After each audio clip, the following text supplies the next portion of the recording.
کئی برسوں پہلے کسی تاجر کے پاس ایک غلام کام کیا کرتا تھا۔ ایک دن وہ کام پر نہ گیا تو اس کے مالک نے سوچا کہ مجھے اس کی تنخواہ میں کچھ اضافہ کر دینا چاہیے تاکہ وہ اور دل جمی سے کام کرے اور آئندہ غیر حاضر بھی نہ ہو۔ اگلے دن مالک نے اس کی تنخواہ سے زیادہ پیسے اسے دیے جو اس نے خاموشی سے رکھ لیے، لیکن کچھ دنوں بعد وہ دوبارہ غیر حاضر ہوا تو اس کے مالک نے غصے میں آ کر اس کی تنخواہ میں کیا گیا اضافہ ختم کر دیا اور اس کو پہلے والی تنخواہ ہی دے دی۔ غلام نے اب بھی خاموشی اختیار کی تو مالک نے حیرت سے پوچھا، جب میں نے اضافہ کیا تو تم خاموش رہے اور اب جب کمی کی تو پھر بھی خاموش ہو، آخر ایسا کیوں؟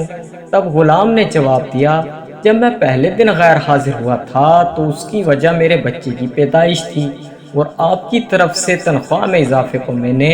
وہ رزق خیال کیا جو وہ اپنے ساتھ لے کر آیا ہے، اور جب میں دوسری مرتبہ غیر حاضر ہوا تھا تو اس کی وجہ میری ماں کی وفات تھی، اور آپ کی طرف سے تنخواہ میں کمی کو میں نے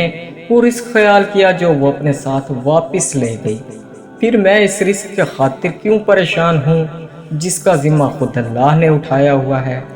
دوستو، بے شک دنیا و کائنات کی ہر جاندار کو رزق دینے والی ذات اللہ تعالیٰ کی ہے۔